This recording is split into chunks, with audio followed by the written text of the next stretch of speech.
طلب العلم فریضۃ علی کل مسلم۔ سنن ابن ماجہ میں 224 نمبر حدیث ہے کہ نبی پاک صلی اللہ علیہ وآلہ وسلم نے ارشاد فرمایا، علم حاصل کرنا ہر مسلمان پر فرض ہے۔ اس حدیث کی روشنی میں علم کے حوالے سے چند ضروری باتیں سمجھنے کی ضرورت ہے۔ پہلی بات یہ کہ علم حاصل کرنا ہر مسلمان پر فرض ہے۔ وہ کون سا علم ہے جس کا حاصل کرنا مسلمان پر فرض ہے؟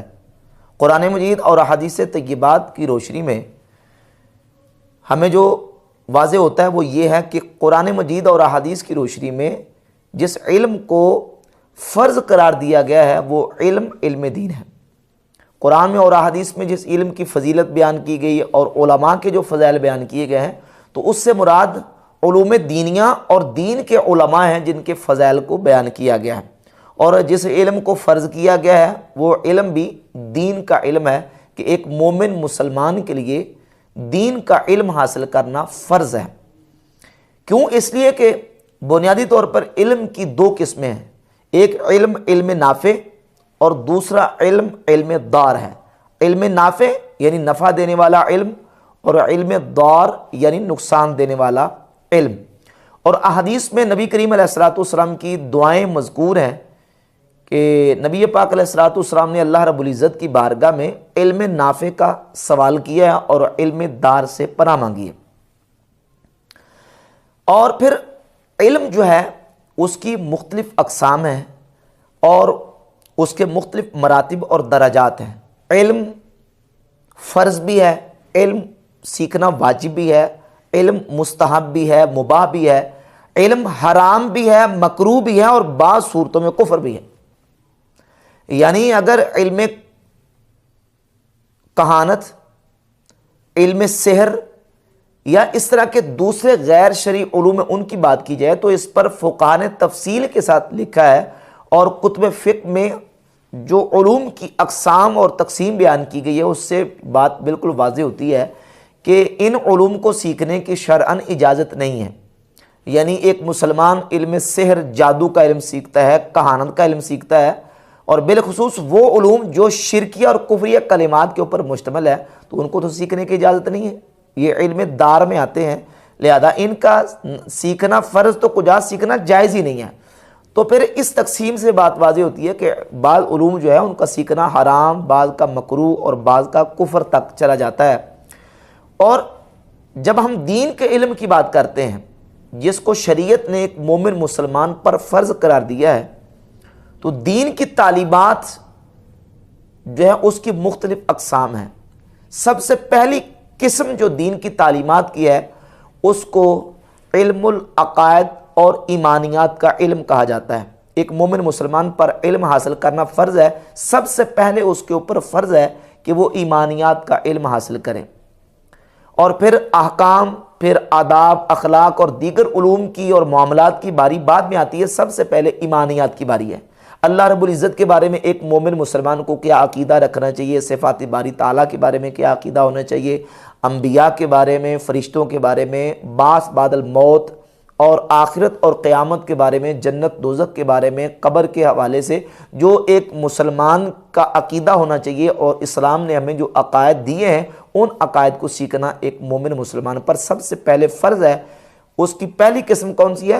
علم العقائد اور ایمانیات کا علم۔ یہی وجہ ہے کہ حضرت جندب بن عبداللہ رضی اللہ تعالیٰ عنہ صحابی بیان کرتے ہیں، سنن ابن ماجہ میں حدیث نمبر 61 ہے کہ ہم نبی پاک صلی اللہ علیہ وآلہ وسلم کی بارگاہ اقدس میں جب جاتے فَتَعَلَّمْنَا الْإِيمَانَ قَبْلَ أَن نَّتَعَلَّمَ الْقُرْآنَ، ہم قرآن سیکھنے سے پہلے ایمان کا علم حاصل کرتے تھے، ہم ایمانیات سیکھتے تھے، ایمان کو سیکھتے تھے قرآن کو سیکھنے سے پہلے۔ اور فرماتے ہیں ثُمَّ تَعَلَّمْنَا الْقُرْآنَ فَازْدَدْنَا بِهِ ایمانا، پھر ہم نے ایمان سیکھنے کے بعد جب ہم قرآن کو سیکھتے، ہم نے قرآن کو سیکھا تو ہمارا جو ایمان ہے وہ اور زیادہ مضبوط ہو جاتا تھا، پکا ہو جاتا تھا۔ تو سب سے پہلے ایمان سیکھتے اور پھر قرآن کو سیکھتے۔ یہ سنن ابن ماجہ کی حدیث نمبر 61 اور حدیث بھی صحیح ہے۔ اب آگے چلیے کہ جب علم کو سیکھنا ہے تو علم کو سیکھنے کا ہمارے پاس سورس اور ذریعہ کون سا ہے؟ تو یقیناً علم کو سیکھنے کا ذریعہ ایک مومن مسلمان کے پاس اللہ رب العزت کی کتاب قرآن مجید فرقان حمید ہے، اور نبی پاک صلی اللہ علیہ وآلہ وسلم کی احادیث، حضور کے فرمودات ہیں۔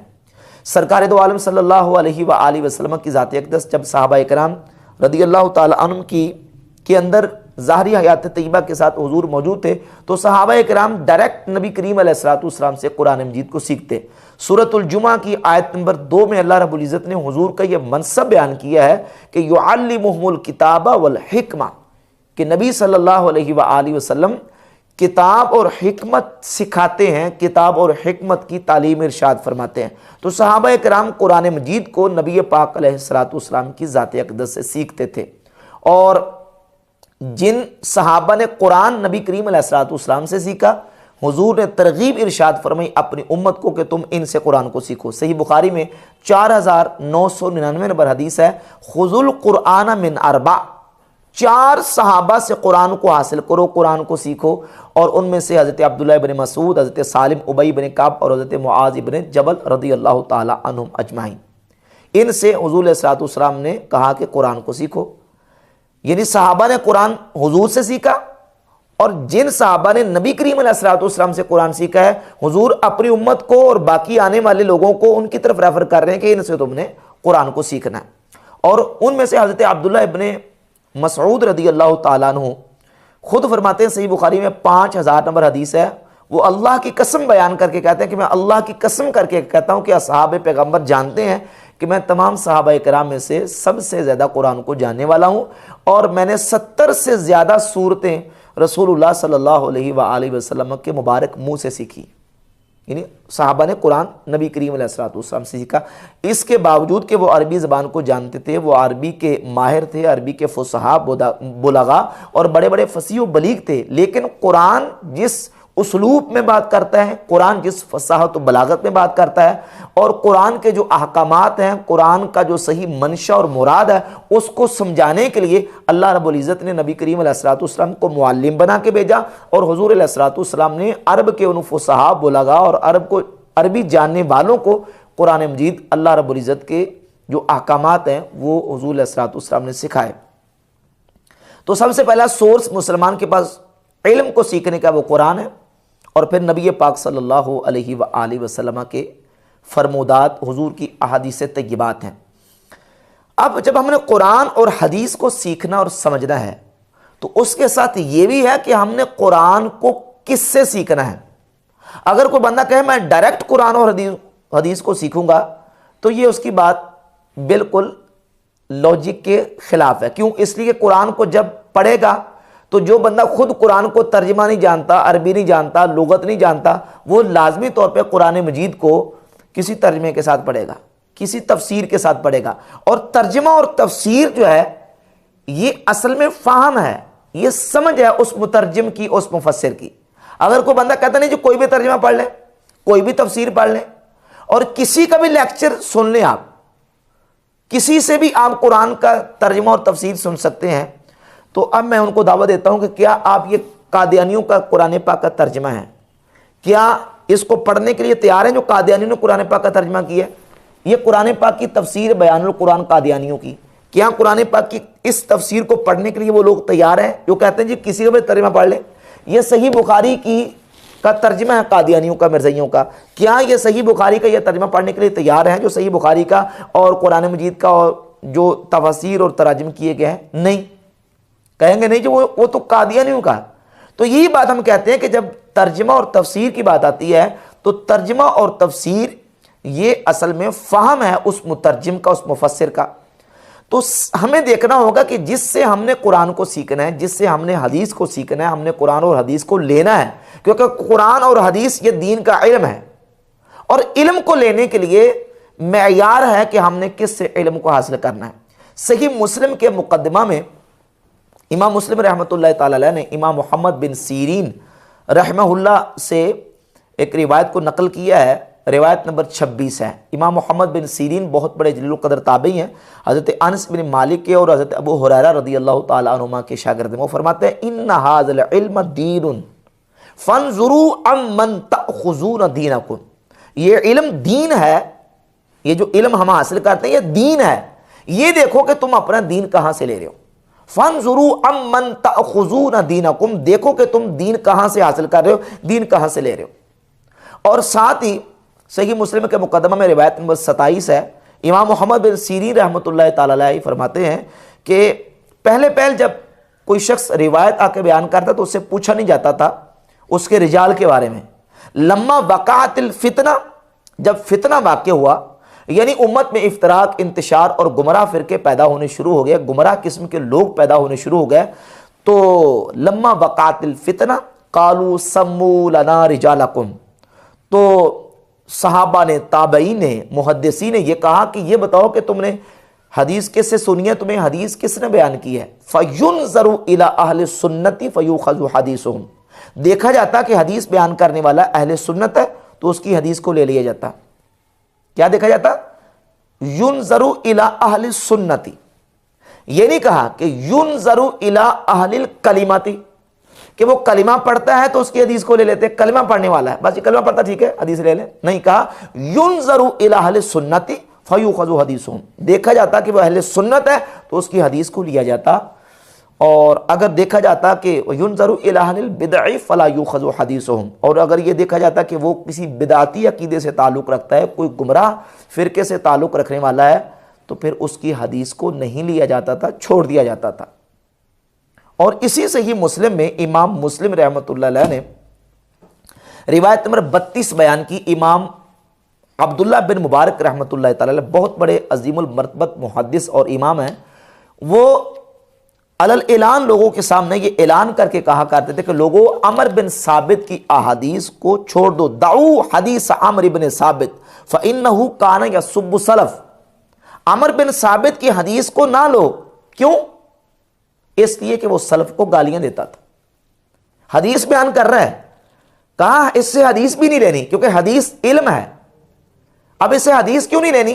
کیوں؟ اس لیے کہ یہ عمر بن ثابت یہ سلف کو گالیاں دیتا تھا، سلف کو گالیاں دیتا تھا، جو سلف کو گالیاں دے اس سے حدیث نہیں لینی۔ اور جو صحابہ کرام کے بارے میں اپنی زبان تان دراز کرے، جو صحابہ کرام رضی اللہ تعالیٰ پہ سب و شتم کرے گا، اور صحابہ کرام رضی اللہ تعالیٰ اور اہل بیت طاہر رضی اللہ تعالیٰ کے بارے میں اپنی منفی اور نیگیٹو زبان استعمال کرے گا، اس سے بھی ہم دین نہیں لیں گے۔ اور امام عبداللہ بن مبارک رحمۃ اللہ کا قول امام مسلم رحمۃ اللہ نے اپنی صحیح مسلم کے مقدمہ میں روایت نمبر 32 کے تحت بیان کیا۔ اور اسی طرح صحیح مسلم میں ایک اور حدیث نمبر 16 نبی پاک صلی اللہ علیہ وآلہ وسلم سے لے کے کہ سرکار دو عالم صلی اللہ علیہ وسلم نے فرمایا یکون فی آخر الزمان دجالون کذابون، آخر زمانے میں ایسے دجال، دجل کرنے والے، حق و باطل کو آپس میں ملا کے لوگوں کے سامنے پیش کرنے والے جھوٹے لوگ آئیں گے۔ دجال کہتے ہیں جو حق اور باطل کو آپس میں ملا دے، کچھ حق کہے گا کچھ باطل ساتھ ملا کے مکس کر کے لوگوں کے سامنے پیش کرے گا، دجل کرے گا۔ ایسے دجال لوگ آئیں گے، کذابون، جھوٹے، جھوٹ بولنے والے، یاتونکم من الاحادیث، وہ تمہارے سامنے، تمہارے پاس ایسی احادیث لے کے آئیں گے بما لم تسمعوا انتم ولا آباؤکم، کہ تم نے اور تمہارے آباء و اجداد نے وہ احادیث کبھی سنی تک نہیں ہوں گی، وہ احادیث لے کے آئیں گے۔ تو جب وہ ایسے لوگ آئیں، ایاکم و ایاہم، تم ان سے بچ کے رہو، ان سے دور رہو، ان کو اپنے آپ سے الگ رہو، لا یضلونکم ولا یفتنونکم، کہیں وہ تمہیں گمراہ نہ کر دیں، کہیں وہ تمہیں فتنے میں مبتلا نہ کر دیں۔ اب اس حدیث کے دو مطلب، ایک تو یہ کہ وہ حدیث جو پیش کریں گے وہ حدیث ہی جھوٹی جعلی ہوگی، حدیث ہوگی نہیں، اپنی طرف سے حدیث بنا کے پیش کریں گے۔ لیکن اس کے ساتھ یہ بھی کہہ دے کہ دجالون کذابون، جھوٹے تو ہوں گے لیکن وہ دجال ہوں گے، دجل کریں گے، حق کو باطل کے ساتھ ملائیں گے۔ اور ایک اس کا مطلب یہ بھی کہ حدیث تو پڑھیں گے لیکن اس حدیث میں خیانت کریں گے، اس حدیث کو بیان کرنے میں دجل سے کام لیں گے اور اس میں مانوی تحریف کا ارتکاب کریں گے۔ تو ایسے دجال قسم کے جھوٹے لوگ جن کا کوئی اعتبار نہیں ہے، حدیث بھی پڑھیں گے تو اس میں جھوٹ بول دیں گے، تو ایسے جھوٹے اور دجال قسم کے لوگوں سے تم نے دین نہیں لینا، ان کی بات سننی نہیں ہے۔ ایاکم و ایاہم لا یضلونکم ولا یفتنونکم، نبی پاک علیہ الصلوۃ والسلام نے فرمایا کہ تم نے ان سے بچ کے رہنا، ان سے الگ رہنا، کہیں وہ تمہیں گمراہ نہ کر دیں، کہیں وہ تمہیں فتنے میں مبتلا نہ کر دیں۔ اور اس معنی اور مفہوم کو صحیح مسلم کی ایک دوسری حدیث، آپ صحیح مسلم سے 2449 سے لے کر 2469 70 تک تقریباً 20 کے قریب 20 سے زیادہ احادیث موجود ہے. اس میں یہ واضح ساری خوارج کے بارے میں حدیث ہے کہ نبی پاک صلی اللہ علیہ وسلم نے خوارج کی علامت بیان کی کہ وہ قرآن کو پڑھیں گے، یتلون کتاب اللہ لینا رتبا، وہ قرآن کو پڑھیں گے، کتاب کو پڑھیں گے، زبانیں موڑ موڑ کے پڑھیں گے قرآن، لیکن زبانیں موڑ موڑ کے پڑھیں گے. مطلب کیا ہے اس کا؟ امام نووی رحمۃ اللہ شارح صحیح مسلم نے اس کا مطلب یہ بیان کیا ہے کہ وہ کیا کریں گے، قرآن کو پڑھیں گے زبانیں موڑ کے، کہ وہ قرآن کے اندر مانوی تحریف کریں گے. پڑھیں گے قرآن لیکن قرآن میں مانوی تحریف کا ارتکاب کریں گے. اور خوارج کی جو علامات اور نشانیاں نبی پاک صلی اللہ علیہ وسلم نے بیان کی ہیں، صحیح بخاری میں 6930 31 32 اور صحیح مسلم میں 2449 سے لے کر 70 اور آگے تک یہ 20 سے زیادہ احادیث بنتی ہیں. سنن ابی داؤد میں احادیث ہے. حدیث کی تقریباً ہر کتاب میں خوارج کے بارے میں جو احادیث بیان کی گئی ہیں اس میں ان کی علامت اور نشانی یہ بیان کی گئی ہے کہ یقرؤون القرآن لا یجاوز حناجرہم، کہ خوارج قرآن پڑھیں گے لیکن قرآن ان کی حلق سے نیچے نہیں جائے گا. وہ کو گرنتھ، بیت یا تورات اور زبور کی بات نہیں کریں گے، قرآن پڑھیں گے. یقرؤون القرآن، وہ قرآن پڑھیں گے لیکن قرآن ان کے حلق سے نیچے نہیں جائے گا. لیست قراءتکم الی قراءۃ شیئا، تمہارا قرآن پڑھنا صحابہ ان کے مقابلے میں کچھ بھی نہ ہوگا، وہ اتنا زیادہ قرآن پڑھیں گے. یقولون من قول خیر البریہ، وہ احادیث بھی پڑھیں گے، قرآن پڑھیں گے، حدیث پڑھیں گے، لیکن وہ دین سے ایسے نکلے ہوئے ہوں گے جیسے تیر شکار کو لگ کے پار نکل جاتا ہے. یہ خوارج کی علامات صحیح بخاری میں، صحیح مسلم میں اور سنن ابی داؤد اور دیگر کتب احادیث میں پوری تفصیل اور ڈیٹیل کے ساتھ احادیث موجود ہیں. نبی پاک صلی اللہ علیہ وآلہ وسلم نے ان کی علامات اور نشانیاں بیان کی. آپ اسلامی ہسٹری اور تاریخ میں جتنے گمراہ فرقے ان کی تاریخ کو اٹھا کر دیکھ لیں، ان کے عقائد و نظریات اور ان کے قرآن سے استدلالات کو اٹھا کر دیکھ لیں، وہ ڈائریکٹ قرآن ہی سے استدلال کرنے کے دعوے دار ہیں لیکن ان کا استدلال باطل ہے. وہ دعویٰ یہی کرتے ہیں کہ ہم قرآن پڑھتے ہیں، ہم قرآن کی بات کرتے ہیں، قرآن کی دعوت دیتے ہیں. آج جتنے اس طرح کے لوگ ہیں جو کہتے ہیں ہم لوگوں کو قرآن سکھا رہے ہیں، قرآن پڑھا رہے ہیں، اور ہم تو کہتے ہیں کہ قرآن کو خود پڑھیں، خود سیکھیں، خود عمل کریں. یہ دعوت دینے والے وہ اپنے کہے پر بھی قائم نہیں رہتے. بھئی اگر خود قرآن پڑھ کے خود ہی سمجھنا، خود سیکھنا ہے، خود عمل کرنا ہے تو پھر تمہیں کیا ضرورت پڑی؟ تم خود لوگوں کو درس دیتے ہو، درس قرآن کے پروگرام تم خود کرتے ہو. کیوں کرتے ہو؟ درس قرآن کے پروگرام کرتے ہو، درس قرآن کے جو نا وہ آپ سیمینار کرواتے ہو، درس قرآن کی آپ کورسز کرواتے ہو. کیوں کرواتے ہو؟ جب ایک بندہ خود عام سادہ آدمی جو ہے ایک سادہ لو مسلمان خود قرآن پڑھ کے سمجھ بھی سکتا ہے اور اس پر عمل بھی کر سکتا ہے تو تمہیں کیا ضرورت پڑی ہے قرآن کا درس دینے کی؟ تو اصل مقصد یہ ہے کہ یہ لوگوں کو اہل سنت و جماعت کے عقیدے سے ہٹا کر اپنے پیچھے لگانے کی کوشش کرتے ہیں. اور جتنے گمراہ فرقے ہیں ان کی تاریخ کو اٹھائیں، وہ ایسے ہی کرتے ہیں کہ وہ لوگوں کو قرآن ہی کا دعویٰ کر کے غلط استدلال کر کے گمراہ کرنے کی کوشش کرتے ہیں. صحیح مسلم میں حدیث نمبر 93 امام مسلم رحمۃ اللہ لے کے آئے، سیدنا عبداللہ ابن عمر رضی اللہ تعالیٰ کے سامنے یحییٰ بن یعمر تابعی ہیں، وہ مسجد نبی شریف حضرت عبداللہ بن عمر جا رہے تھے کہ رستے میں اپنے ساتھی کے ساتھ مل کے ان کے سامنے آئے اور حضرت عبداللہ بن عمر سے یحییٰ بن یعمر نے آ کے کہا کہ حضور ہمارے علاقے میں کچھ لوگ ہیں یقرؤون القرآن ویتقفرون العلم، وہ قرآن پڑھتے ہیں اور علم حاصل کرتے ہیں. یعنی یوں سمجھ لیں کہ وہ اپنے آپ کو علمی کتابی کہتے ہیں.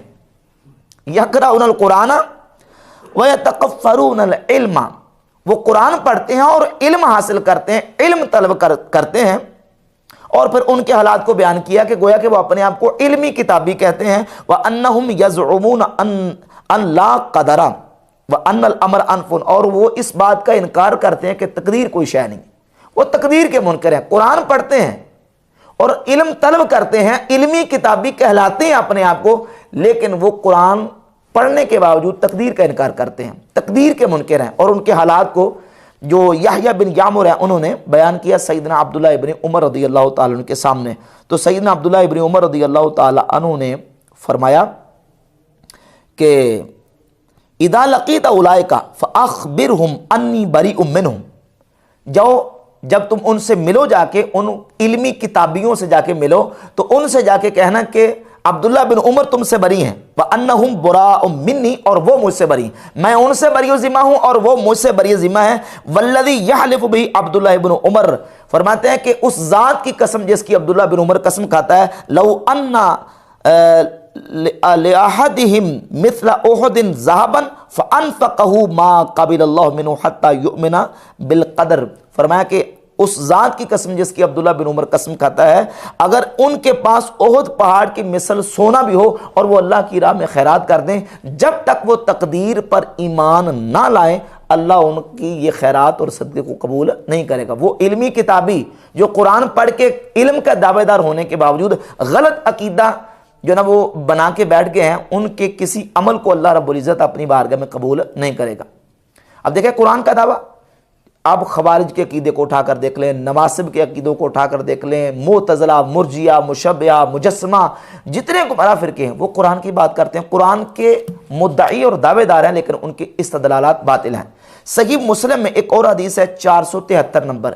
یزید الفقیر کہتے ہیں کہ میں اپنے ساتھیوں سمیت مسجد نبی شریف کی حاضری کے لیے جب پہنچا تو ایک ستون کے ساتھ ٹیک لگا کے ایک بزرگ احادیث کا درس دے رہے تھے، اور درس حدیث دیتے ہوئے انہوں نے ایک حدیث پڑھی جس کا مضمون اور مفہوم یہ تھا کہ لوگ جب جہنم میں چلے جائیں گے تو پھر اللہ تبارک و تعالیٰ جل شانہ ان کو جہنم سے نکالے گا.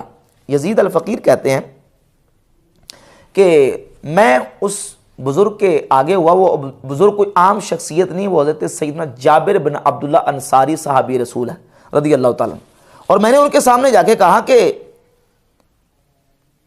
یا صاحبہ رسول اللہ صلی اللہ علیہ وسلم ما ھذا الذی تحدثون، اے رسول اللہ کے صحابی اب کیا بیان کر رہے ہیں کہ لوگوں کو جہنم میں داخل کرنے کے بعد نکالا جائے گا، اب کیا بیان کر رہے ہیں؟ قرآن کیا کہتا ہے؟ قرآن تو کہتا ہے انک من تدخل النار فقد اخزیتہ، سورہ آل عمران آیت نمبر 192، کہ یا اللہ جس کو تو نے جہنم میں داخل کر دیا تو نے اس کو رسوا کر دیا. اور سورۃ السجدہ کی آیت نمبر 20 ہے کلما ارادوا ان یخرجوا منها اعیدوا فیها، جب بھی جہنمی جہنم سے نکلنے کا ارادہ کریں گے اعیدوا فیها تو ان کو واپس اس میں لٹا دیا جائے گا. قرآن تو یہ کہہ رہا ہے اور آپ کہہ رہے ہیں جہنمیوں کو جہنم سے نکالا جائے گا. یہ یزید الفقیر کہتے ہیں میں اس وقت خارجی تھا، میرے عقائد جو ہے وہ خارجیوں والے عقائد تھے. جب میں نے ان کے سامنے، اب دیکھو خارجی تھا قرآن سے استدلال کر رہا ہے، قرآن کی آیتیں 2 آیتیں پڑھی، صحابی نے ایک حدیث پڑھی ہے اور اس خارجی نے قرآن کی 2 آیتیں پڑھی. کہا قرآن تو یہ کہہ رہا ہے کہ جہنمیوں کو جب جہنم میں ڈال دیا جائے گا ان کو نکالا نہیں جائے گا، جب وہ نکلنے کا ارادہ کریں گے ان کو واپس لٹا دیا جائے گا. تو سیدنا جابر بن عبداللہ انصاری رضی اللہ تعالیٰ عنہ نے اس یزید الفقیر کو جواب دیا، کہا تم نے قرآن نہیں پڑھا؟ قرآن نے نبی کریم علیہ الصلوۃ والسلام کا منصب بیان کیا ہے. نبی کریم صلی اللہ علیہ وسلم کا منصب اللہ رب العزت قرآن میں یہ بیان کرتا ہے کہ عسیٰ ان یبعثک ربک مقاما محمودا. تو سیدنا جابر رضی اللہ تعالیٰ نے فرمایا تمہیں نہیں پتا یہ مقام محمود کیا ہے؟ یہ مقام محمود وہ مقام ہے کہ اللہ تبارک و تعالیٰ نبی کریم علیہ الصلوۃ والسلام کو شفاعت کا مقام عطا فرمائے گا، اور حضور گناہ گاروں کی شفاعت فرمائیں گے اور ان کو جہنم سے نکالیں گے. اب یزید الفقیر کہتے ہیں کہ میں نے سیدنا جابر رضی اللہ تعالیٰ عنہ سے جب قرآن سیکھا سمجھا تو میرے جتنے ساتھی تھے سوائے کوئی ان میں سے ما خرج منا غیر الرجل واحد، کوئی ایک بندہ تھا جو باقی بچا، باقی سارے توبہ کر کے تو سیدنا جابر رضی اللہ تعالیٰ کے ہاتھ پہ توبہ کر کے صحیح العقیدہ مسلمان بن کے، اور پھر یہ یزید الفقیر جو ہے وہ تابعیت کے مرتبے تک فائز ہوئے. تو آپ دیکھو جب حدیث خود سمجھنے کی کوشش کی ہے تو حدیث سمجھ نہیں آئی، قرآن سمجھ نہیں آیا، اور جب صحابی رسول نے قرآن سمجھایا تو قرآن سمجھ آ گیا.